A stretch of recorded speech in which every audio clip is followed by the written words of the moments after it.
대기업 임원 집안이라며 떵떵거리던 친정어머니와 그 피를 그대로 물려받아 눈에 뵈는 게 없던 며느리. 그 고약한 모녀는 시골에서 올라온 시어머니를 대놓고 똥개라 부르며 사람 취급도 하지 않았습니다. 밥상도 따로 차려주고 냄새가 난다며 베란다 옆 창고방에 밀어넣기 일쑤였지요. 하지만 그들이 무시하던 시어머니의 진짜 정체가 밝혀지는 순간 그 오만하던 집안은 뿌리째 흔들리기 시작합니다. 안녕하세요. 오늘 전해드릴 사연은 평생 피땀 흘려 모은 재산을 가로채고 자신을 싸구려 요양원에 버리려 한 아들에게 어떻게 할지 이제부터 그 기막힌 사연이 시작됩니다. 시작 전 구독, 좋아요는 좋은 영상을 만드는데 큰 도움이 됩니다. 7년 전 내 아들 상우가 대기업 지사장의 딸이라는 은채와 결혼한다고 했을 때 나는 온 동네에 떡을 돌리며 기뻐했습니다. 홀몸으로 시골에서 농사지어 키운 아들이 번듯한 집안의 사위를 맞이한다니 조상님께 눈물로 감사절을 올렸지요. 하지만 결혼식 날부터 무언가 이상하게 돌아갔습니다. 친정 어머니라는 사돈 처자는 나를 보더니 악수조차 거부하고 며느리 은채는 시골 일가 친척들이 부끄럽다며 식장 구석으로 밀어내기 바빴습니다. 그래도 나는 그저 내 행색이 초라해 그런가 보다 하며 미안한 마음뿐이었습니다. 사건은 결혼 후 첫 명절에 터지고야 말았습니다. 어머니, 제가 분명히 말씀드렸잖아요. 시골에서 쓰던 그 지저분한 플라스틱 반찬통, 좀 우리 집 냉장고에 넣지 마세요. 냉장고 열 때마다 시골 냄새가 진동을 해서 살 수가 없어요. 그거 내가 손수수 농사지어서 짠 참기름이라 정성껏 담근 장아찌란다. 몸에 참 좋은 거여. 몸에 좋고 나쁘고 간에 제 눈엔 그냥 다 지저분해 보인다고요. 그리고 상우 씨, 당신 어머니한테 말 좀 해. 왜 자꾸 허락도 없이 거실에 나와서 앉아 계셔? 친정엄마 오늘 오시기로 했는데 이런 행색으로 마주치면 내 체면이 뭐가 돼? 은채야, 그래도 오랜만에 올라오신 어머니인데 말이 너무 심하잖아. 조금만 부드럽게 말해줘. 내가 틀린 말 했어? 지저분한 건 사실이잖아. 어머니, 오늘 사돈 어른 오시니까 그냥 저기 베란다 옆방에 계세요. 나오지 마시고요. 아들 상우는 내 눈치를 보며 안절부절 못했지만 기세등등한 며느리의 말에 결국 입을 닫고 말았습니다. 잠시 후 명품 가방을 양손에 든 사돈이 거실로 들어왔고 며느리는 언제 쌀쌀 맞았냐는 듯 코소리를 내며 반겼습니다. 어머, 은채야. 집안 골동품 관리를 어떻게 하길래 문을 열자마자 이상한 쾌쾌한 냄새가 나니. 사돈 오셨다면서 어디 골방에 숨으신 거니? 엄마 말도 마. 저기 창고방에 계셔. 내가 냄새 난다고 나오지 말라고 했어. 진짜 시골 사람들은 왜 그렇게 눈치가 없는지 몰라. 꼭 똥개처럼 저도 못 먹고 돌아다닌다니까. 얘 들리겠다. 조용히 해라. 근데 참 기가 막히네. 지사장 딸인 우리 은채가 어쩌다가 저런 시골 시어머니를 만나서 고생인지. 상우 아범이 돈을 잘 벌면 뭐하니? 뒤 배경이 저렇게 구린 것을. 얇은 문짝 하나를 사이에 두고 사돈 모녀가 나를 똥개라 부르며 비웃는 소리가 방 안으로 똑똑히 흘러 들어왔습니다. 가슴이 칼로 베인 듯 아팠지만 나는 입술을 깨물며 참았습니다. 내 아들 상우가 그 집안에서 기죽지 않고 살기를 바라는 어미의 미련한 마음 때문이었습니다. 하지만 사돈 모녀의 아나무인은 여기서 끝이 아니었습니다. 그날 저녁 사돈이 돌아간 후 은채는 나에게 저녁상이라며 거실 바닥에 쟁반 하나를 툭 던졌습니다. 어머니, 식탁은 저희가 써야 하니까 오늘 저녁은 그냥 바닥에서 드세요. 그리고 내일 아침 일찍 시골로 내려가 주셨으면 해요. 우리 엄마가 다음 주에 친구들 데리고 우리 집에서 모임 하신다는데 어머니 계시면 분위기 이상해지잖아요. 아가, 내가 그렇게 부끄럽냐? 내가 너한테 무슨 큰 잘못이라도 했더냐? 잘못이요? 존재 자체가 잘못이죠. 상우 씨 배경만 보고 결혼했지. 뒤에 이런 시골 노인네가 딸려 있을 줄 알았으면 나 이 결혼 시작도 안 했어요. 며느리는 눈 하나 깜짝하지 않고 모욕적인 언사를 퍼부었습니다. 나는 더 이상 이곳에 머무를 이유가 없음을 깨달았습니다. 조용히 짐을 싸서 문을 나서려는데 거실 탁자 위에 놓인 사돈의 명함 한 장이 눈에 들어왔습니다. 대기업 호남지사장 김만수. 그 이름을 본 순간 내 머릿속에 아주 오래된 기억 하나가 스쳐 지나갔습니다. 나는 슬며시 미소를 지으며 명함을 주머니에 넣었습니다. 그들이 그렇게 자랑스러워하는 그 대기업 지사장이라는 자리가 사실은 누구의 손바닥 위에 있는지 그 모녀는 꿈에도 모르고 있었습니다. 화려한 명품 백을 들고 시골 흙먼지 길을 걸어오는 며느리 은채와 사돈 처자. 그들은 높은 굽의 구두가 더러워질세라 연신 짜증을 내며 사돈의 차에서 내렸습니다. 저 멀리서 이들을 마중 나온 사돈 김만수 지사장은 안절부절 못하며 딸과 아내를 다그치기 시작했습니다. 당신들이랑 은채는 오늘 내 말 한마디라도 허투루 들으면 안 돼. 오늘 만날 안동 권씨 종부님은 내 목줄을 쥐고 계신 분이야. 회사 회장님도 함부로 못하는 대단한 자산가이시니까 절대 촌스럽다고 무시하거나 입을 잘못 놀려서는 안 된다. 알았어? 아이고, 여보. 걱정도 팔자셔. 내가 그래도 대기업 지사장 사모인데 그런 시골 노인네 비위 하나 못 맞출까 봐요? 돈 몇 푼 쥐어주면 좋다고 허허거릴 시골 영감탱이거나 노인네겠지.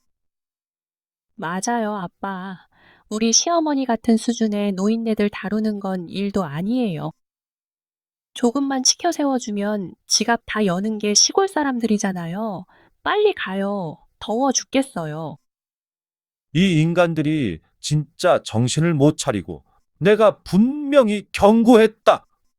그분 성미가 보통이 아니시니까 집안에 들어가면 고개 푹 숙이고 묻는 말에만 얌전히 대답해.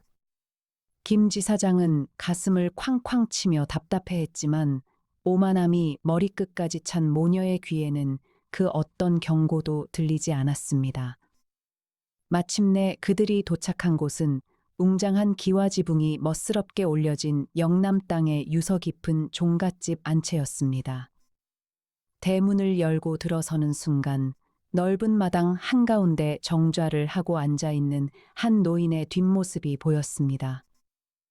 고급 실크 한복을 곱게 차려입고 꼿꼿하게 앉아있는 그 노인의 모습을 본 모녀는 순간 숨을 죽였습니다. 김 지사장이 허리가 90도로 꺾이도록 절을 하며 마당으로 들어섰습니다. 종부님, 호남 지사장 김만수, 약속대로 제 처와 딸아이를 데리고 찾아뵈었습니다. 늦어서 정말 죄송합니다. 오느라 고생 많았네. 김 지사장. 그래, 뒤에 서 있는 저 화려한 사모님과 아가씨가 자네가 그렇게 자랑하던 식구들인가 보군. 서서히 고개를 돌려 그들을 바라보는 내 얼굴을 마주한 순간 며느리 은채와 친정 어머니의 눈이 튀어나올 듯 커졌습니다.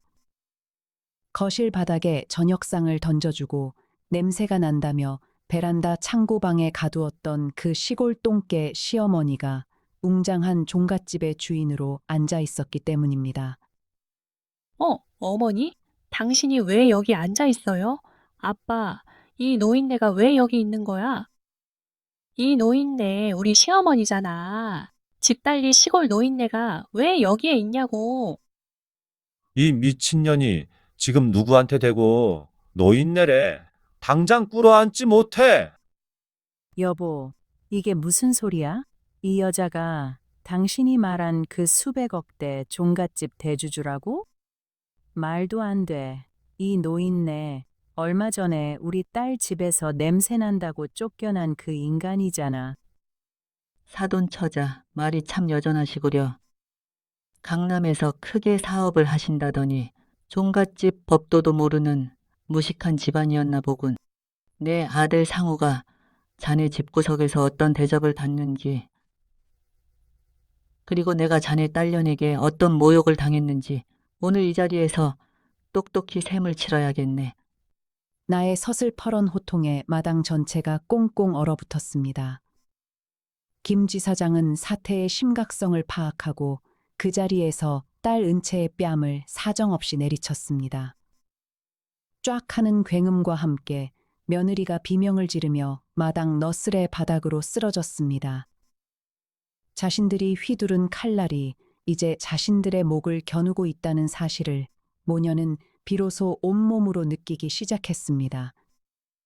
쫙 하는 고약한 소리와 함께 며느리 은채가 비명을 지르며 종갓집 마당 한복판에 쓰러졌습니다. 제 아비에게 뺨을 맞은 은채는 붉게 부어오른 볼을 감싸 쥐며 도저히 믿을 수 없다는 눈빛으로 나를 바라보았지요.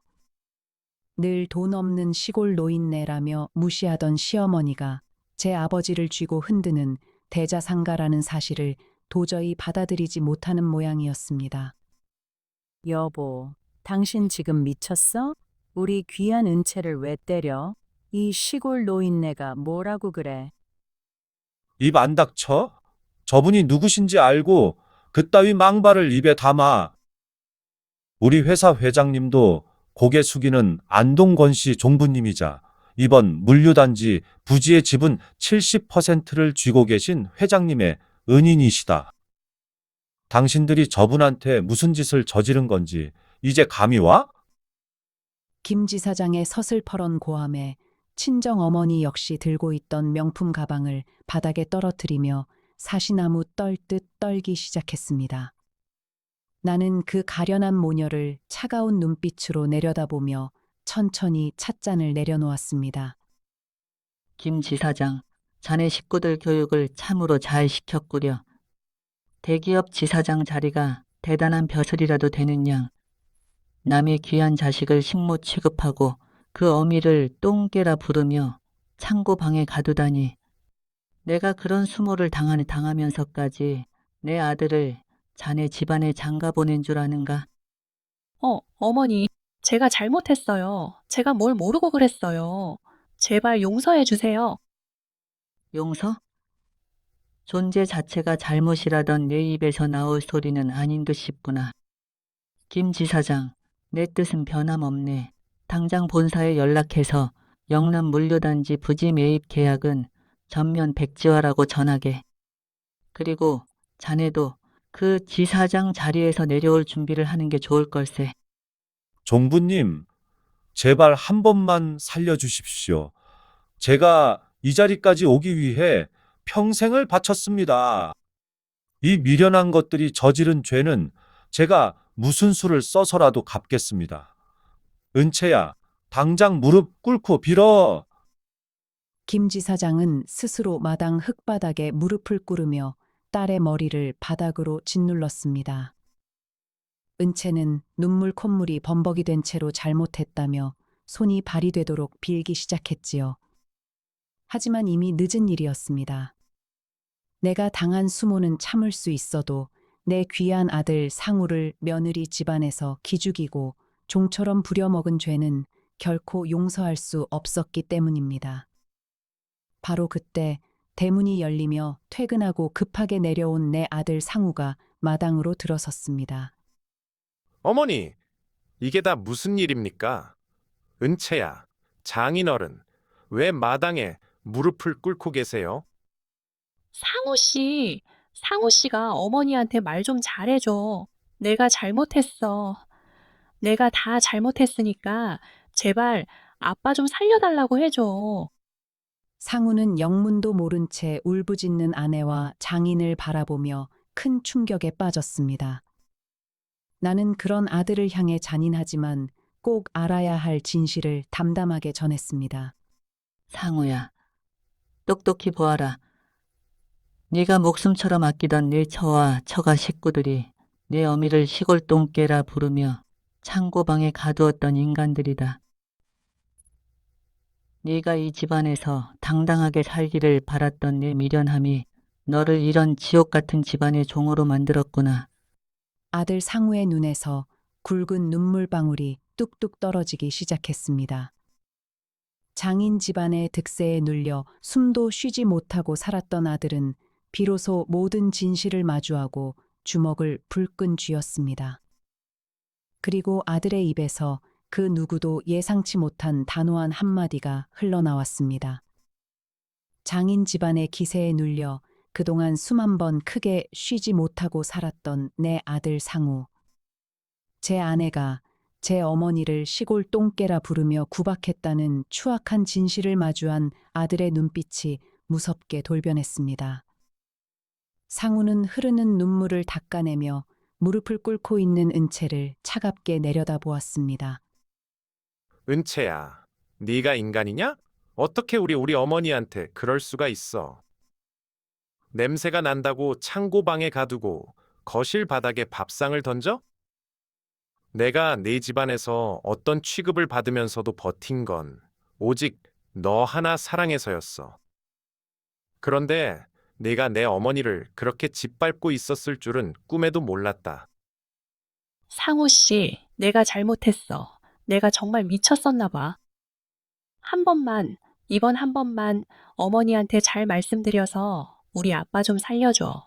응? 아빠 회사 망하면 우리도 끝이야. 끝? 그래, 끝내자. 당장 내 집에서 내 명품 백 다 싸들고 나가. 우리 오늘부로 이혼이다. 이혼이라는 아들의 단호한 선언에 마당에 엎드려 있던 친정 어머니가 비명을 지르며 벌떡 일어났습니다. 아니, 상우 아범, 이혼이라니. 그게 무슨 당치도 않은 소리야. 부부싸움 좀 했다고 7년 산 마누라를 길바닥에 내쫓겠다는 거야? 사돈, 애들 이혼은 막아야죠. 아무리 우리가 서운하게 했어도 이건 아니잖아요. 서운하게 했다니 사돈 처자 말이 참 가볍구려. 내 아들이 자네 집안에서 종처럼 부려지며 숨죽여 살 때 자네들은 은채를 대기업 지사장 딸년이라며 기고만장하게 키우지 않았나. 내 아들의 결정을 나는 전적으로 지지하네. 김 지사장, 자네 딸년 데리고 당장 내 종갓집 마당에서 나가게. 더 이상 자네들의 그 비열한 상판되기를 보고 싶지 않네. 내가 등을 돌려 안채로 들어가려 하자 김만수 지사장은 절망 가득한 얼굴로 제 아내와 딸의 덜미를 잡아 끌었습니다. 수백억 대 물류단지 부지 계약이 날아간 것은 물론 대기업 지사장 자리와 처신마저 위태로워진 김 지사장의 분노는 이제 제 집안 사람들을 향하고 있었지요. 이 미련한 편네들아, 당신들이 내 인생을, 내 회사를 통째로 말아먹었어. 당장 짐 싸서 처가로 꺼져. 은채, 너도 오늘부로 내 딸 아니다. 상우가 이혼해준다니 고맙게 생각하고 법원으로 가. 시골 종갓집 마당은 순식간에 아수라장이 되었고 그 오만하던 모녀는 흙먼지를 뒤집어 쓴 채 쫓겨나듯 달아났습니다. 안채방으로 들어온 아들 상우는 내 앞에 무릎을 꿇고 참았던 눈물을 펑펑 쏟아냈습니다. 불효자의 가슴을 치는 통곡 소리가 조용한 종갓집 방안을 가득 채웠습니다. 어머니, 죄송합니다. 이 못난 자식이 어머니 가슴에 대못을 박았습니다. 어머니가 어떻게 키운 아들인데 그런 대접을 받으시게 만들었는지 제 자신이 너무 원망스럽습니다. 상우야, 고개 들어라. 네 잘못이 아니다. 자식을 위해 평생을 참아온 이 어미의 미련함이 너를 힘들게 한 것이지. 이제 네가 진실을 알았고 네 스스로 올바른 결정을 내렸으니 나는 그것으로 되었다. 이제 처가 집안의 그 가짜 권력이 어떻게 무너지는지 내 눈으로 똑똑히 보거라. 나는 아들의 어깨를 다독이며 주머니에서 본사 회장에게 연락할 개인 연락망을 꺼내 들었습니다. 은채와 처가 집안이 믿고 까불던 그 알량한 대기업의 권력을 이제는 뿌리째 뽑아버릴 차례가 다가오고 있었습니다. 안채로 들어와 무릎을 꿇고 눈물을 흘리는 아들 상우를 보며 나는 더 이상 망설일 이유가 없음을 느꼈습니다. 그동안은 오직 자식이 처가에서 기죽지 않기를 바라는 마음으로 참아왔지만 그 참을성이 오히려 독이 되어 돌아왔음을 깨달았기 때문입니다. 나는 주머니 속에서 아주 오래된, 하지만 단 한 번도 쓰지 않았던 본사 회장의 직통 개인 연락망을 꺼내 들었습니다. 전화를 걸자마자 수화기 너머로 한 대기업을 이끄는 수장의 묵직한 목소리가 흘러나왔습니다. 어이구, 안동건 씨 종부님 아니십니까? 이 늙은이에게 먼저 전화를 다 주시고 참으로 오랜만입니다. 무슨 고약한 일이라도 생기신 겁니까? 권 회장, 오랜만이요. 다름이 아니라 이번에 그쪽 회사에서 추진 중인 영남 물류단지 부지 매입건 때문에 연락을 드렸네. 내 서명이 들어간 최종 대지 인도 서류를 기다리고 있다고 들었네만 결론부터 말하자면 이번 계약은 전면 백지화하겠네. 예? 종부님, 그게 무슨 청천벽력 같은 말씀이십니까? 이번 사업은 우리 그룹의 사활이 걸린 핵심 프로젝트입니다. 혹시 부지 매입 조건이나 평당 단가에 서운한 부분이 있으셨다면 제가 당장 실무자들을 내려보내 전면 수정하도록 하겠습니다. 제발 재고해 주십시오. 돈 문제가 아니네. 권 회장이 아래 사람들을 어떻게 관리했길래 자네 회사 호남 지사장이라는 김만수라는 자가 종갓집 마당에 와서 깽판을 치고 가는지 모르겠구려. 그 자의 처와 딸년이 나를 시골 똥개라 부르며 창고 방에 가두고 모욕을 주었는데 내가 그런 인간의 실적을 위해 내 조상 대대로 물려받은 땅을 넘겨야 하겠는가. 수화기 너머로 순간 거친 숨소리와 함께 극도의 긴장감이 감돌았습니다. 대기업 회장 역시 이 사업이 엎어질 경우 회사에 닥칠 수천억 원의 손실을 누구보다 잘 알고 있었기에 김만수 지사장에 대한 분노가 폭발한 것이지요. 종부님, 정말 면목이 없습니다. 그런 천인공노할 일이 제 밑에서 벌어지고 있었다니 머리 숙여 사죄드립니다. 당장 그 김만수라는 자의 직위를 해제하고 대기발령 조치하겠습니다. 종부님과 아드님 가슴에 대못을 박은 죄, 법적으로 처벌할 수 있는 모든 수단을 동원해 물어내겠습니다. 부디 노여움을 거두어 주십시오. 전화를 끊고 나니 옆에서 모든 대화를 듣고 있던 아들 상우의 얼굴이 하얗게 질려 있었습니다. 제 장인이 그토록 대단하게 여겼던 대기업 지사장 자리가 어머니의 전화 한 통에 추풍낙엽처럼 떨어지는 모습을 직접 목격했기 때문입니다. 어머니, 정말 장인 어른이. 아니, 그 인간이 지사장 자리에서 잘리는 겁니까? 그래, 상우야. 그 인간들이 믿고 까불던 그 알량한 권력의 실체가 바로 이런 것이다. 내 아들을 종처럼 부려먹고 이 어미를 모욕한 대가가 얼마나 무서운지 이제부터 시작될 게다. 너는 마음 굳게 먹고 그 은채라는 아이와 법적 절차를 신속하게 마무리 짓거라. 그로부터 불과 사흘 후 서울의 은채 친정집은 말 그대로 풍비박산이 났습니다. 대기업 본사로부터 전격적인 직위 해제 및 징계위원회 회부 고지서가 날아왔고 물류단지 백지화에 따른 손해배상 청구 소송까지 제기된다는 소식이 전해진 것이지요. 기고만장하던 며느리 은채는 이제 벼랑 끝에 몰린 쥐새끼처럼 매일 같이 내 아들 상우에게 전화를 걸어 울부짖기 시작했습니다. 대기업 호남 지사장이라는 장인의 얄팍한 권력은 종갓집 대주주인 내 어머니의 전화 한 통에 모래성처럼 허물어졌습니다. 회사의 사활이 걸린 수천억대 사업을 날려먹은 김만수 지사장은 전격 경질되었고 회사로부터 막대한 손해배상 청구 소송까지 당할 위기에 처했지요. 집안이 통째로 길바닥에 나앉게 생기자 그 오만하던 며느리 은채는 매일 밤 내 아들 상우에게 전화를 걸어 발악을 했습니다.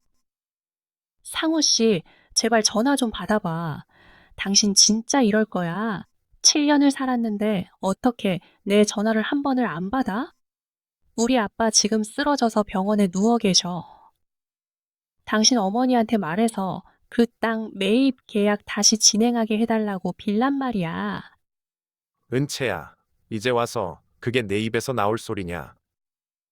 너와 내 친정엄마가 우리 어머니를 어떻게 취급했는지 벌써 잊었어?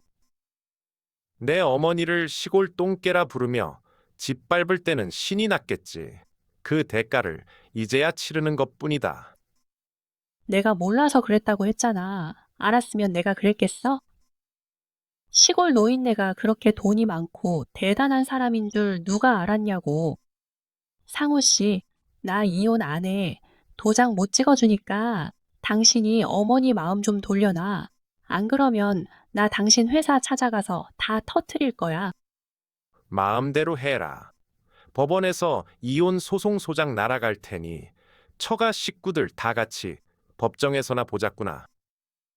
상우는 단호하게 전화를 끊고 배터리를 분리해버렸습니다. 장인 집안의 몰락은 자업자득이었기에 아들의 마음에는 단 한 조각의 동정심도 남아있지 않았습니다.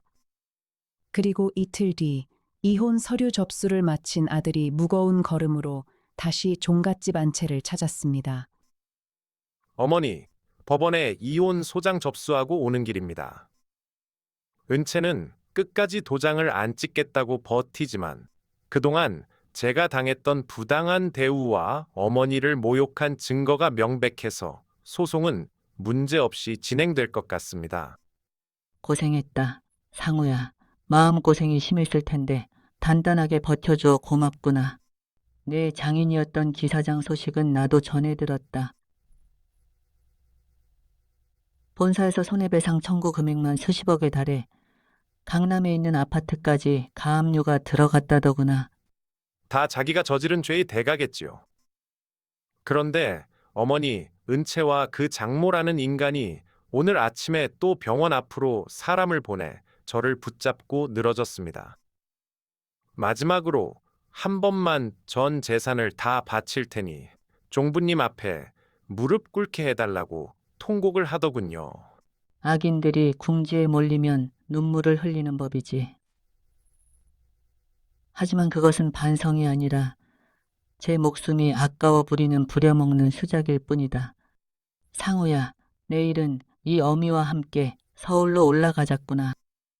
그들이 그렇게 자랑스러워하던 그 가짜 권력의 마지막 숨통을 내 손으로 직접 끊어내야겠다. 나는 아들의 손을 잡으며 조용히 눈을 빛냈습니다. 평생을 착하게만 살면 바보가 되는 세상이라지만 종갓집의 명예와 내 자식의 인생을 짓밟은 자들에게는 자비 없는 복수만이 정답이었습니다. 다음 날 아침, 나와 아들은 김 지사장이 입원해 있다는 서울의 한 대형 병원으로 향했습니다. 병실 문을 열고 들어서는 순간 그곳에는 이미 영혼이 나간 듯한 표정의 은채와 사돈 처자가 우리를 기다리고 있었습니다. 병실 문이 열리고 나와 아들 상우가 들어서자 침대에 누워있던 김만수 지사장은 물론 은채와 사돈 처자가 허겁지겁 바닥으로 내려와 무릎을 꿇었습니다. 강남 아파트까지 가압류가 들어오고 평생 일군 모든 것이 날아가게 생기자 그 오만하던 기세는 온데간데 없이 사라진 처량한 모습이었지요. 사돈, 아니, 종부님, 저희가 정말 죽을 죄를 지었습니다. 제발 노여움을 푸시고 본사의 말 한마디만 잘해 주십시오. 우리 남편 소송만 취하하게 해주시면 평생 종부님 발수건이 되어 살겠습니다.